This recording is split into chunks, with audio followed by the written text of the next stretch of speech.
ठाकुर जी उठे, पलना से जैसे ही उठे, जोड़ते अपनी आंख मीड़ी, सोई जगन्नाथ भगवान की तरह पूरा काजर फैल गो ठाकुर जी को। घुंघराले केश नेक बिखर रहे हैं, मोर पिछ अपने अपने शीश पर धारण कर रखा है। सुबह उठते ही बालक को कोई नहीं चाहिए, अपनी मैया चाहिए।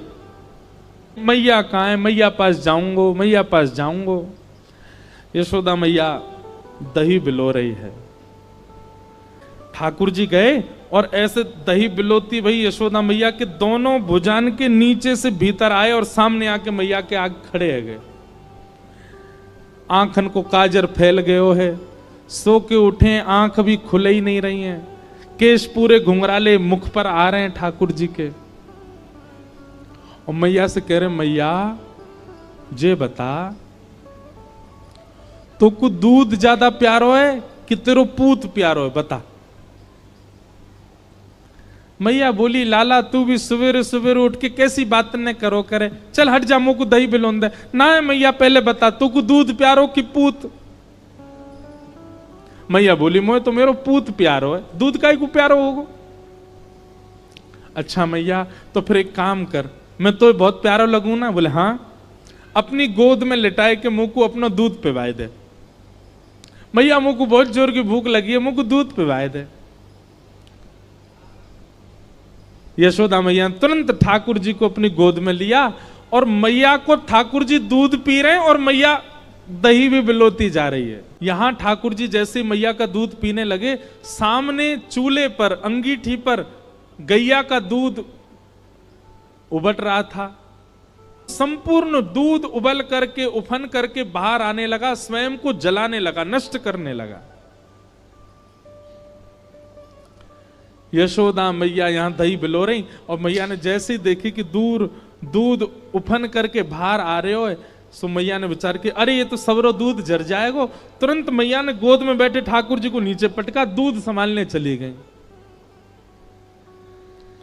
ठाकुर जी खड़े है गए, अब ही मैंने पूछी तो को दूध प्यारो कि पूत, तो बोली पूत प्यारो, और बाद दूध के पास भाज गई मैया। ठाकुर जी बोले, मैया ठीक है, आज या दूध को ही देखूंगा मैं, हैं ये ज्यादा प्यार हो तो मुंह छोड़ के भाज जाए। सो ठाकुर जी ने एक बड़ो सा डंडा उठायो और जो मैया दही बिलो रही थी उस मटकी में ही मारा, मटकी फोड़ दी। और इतना ही नहीं, इतने क्रोध में भर गए ठाकुर जी, गौरस भंडार में गए, जितनी मटकियां थी मैया यशोदा की सब फोड़ दें।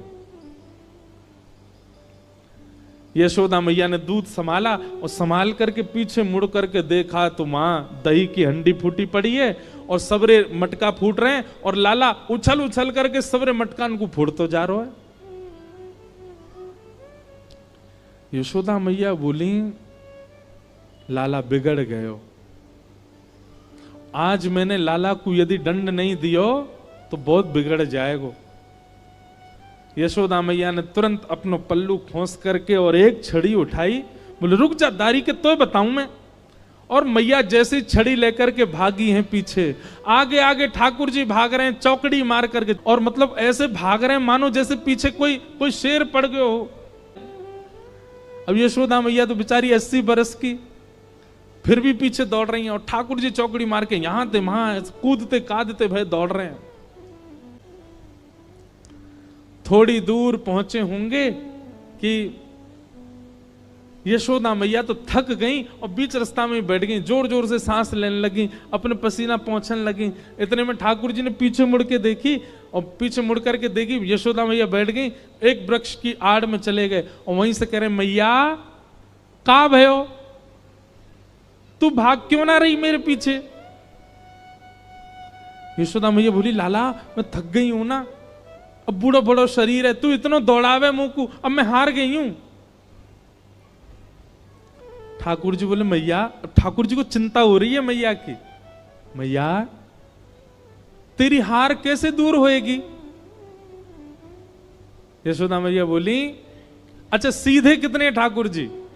यशोदा मैया बोली, मेरो लाला दौड़ के आवेगो और आके मुंह को अपने अंक में भर लेगो, सोई मेरी हार दूर रह जाएगी। सो ठाकुर जी एक बार तो दौड़े मैया की ओर और दौड़ के फिर रुक गए। मैया बोली, कहां भयो लाला, आजा। बोले ना है मैया, मैं ना आऊंगा। बोले क्यों? वो तेरे हाथ में जो छड़ी है ना, तू या तो मुझको बहुत डर लगे, पहले या को दूर फेंक तब आऊंगा। और कहा पता तेने या तो 2-4 बार मार दियो तो मेरे लग जाएगी मैया, पहले या को फेंक। मैया बोली सांची बता, या को फेंक दूंगी तो आ जाएगा? बोले हाँ। मैया ने जैसी छड़ी फेंकी, ठाकुर जी दौड़ करके गए, बिल्कुल विचार नहीं किया कि मैया मुझे पकड़ लेगी। दौड़ करके गए और मैया के अंग से लग गए और जाके मैया के प्रश्वेत संभालने लगे। मैया तू तू तू ठीक है, जा, तू हारे मत। यशोदा मैया को पहले तो बहुत सुख मिला, ठाकुर जी अंक में आ गए, पर थोड़ी देर बाद यशोदा मैया ने चेहरे का रंग बदला, कहने का ढंग बदला, तुरंत लाला पकड़ लिए जोर से। अब आयो हाथ में, चल तो बताऊं मैं अभी। ठाकुर जी बोले मैया तू तो यूं कह रही कि मैं तो ना पकड़ूंगी। बोले मैं तो झूठ बोल रही तो ते। अच्छा मैया तू झूठ बोल है, मैं तेरा लाला ना हूं आज के बाद, पूरे गोकुल में हल्ला कर दूंगा मैं तो नंद बाबा को लाला हूं, यशोदा को लाला ना हूं। यशोदा झूठ बोले, हाँ बोल दियो जाए करके। अब तो उखलते बांधूंगी और आज ना तो रोटी मिलेगी ना मक्खन मिलेगो, खड़ो रहे पूरे दिन, ऊधम मचावे। यशोदा मैया के अंक में भर गए। मैया तो पकड़ के ले गई और लाला को जाकर के ऊखल से बांधन लगी। जैसे ही रस्सी ला करके मैया ने ऊखल से लाला के पेट में बांधनी चाहिए, सोई रस्सी छोटी पड़ गई। मैया बोली ये रस्सी छोटी कैसे पड़ गई? मैया गई और बड़ी रस्सी लेकर के आई। बोले हाँ अब याते बंध जाएगो। मैया ने जैसी ऊखल में लेकर के और जैसे ही ठाकुर जी को ये छोटी पड़ गई। क्यों? तो कहते हैं दाम का मतलब होता है रस्सी और उदर का मतलब होता है पेट। ठाकुर जी सारी रस्सी को अपने पेट में भरते जा रहे हैं, इसीलिए उनका नाम पड़ गया दामोदर। यशोदा मैया ने सबरी गौशाला की रस्सी इकट्ठी करके एक तो एक बांध दी। अब तो बंधेगो, लेकिन अब के भी जब बांधा तो रस्सी फिर छोटी पड़ गई। यशोदा मैया एक क्षण आश्चर्यचकित होकर के ठाकुर जी की ओर देखने लगी। इतनी बड़ी रस्सी लेके आई, ये छोटी कैसे पड़ गई? और यशोदा मैया के चित्त में अचानक भाव उत्पन्न होने लगा।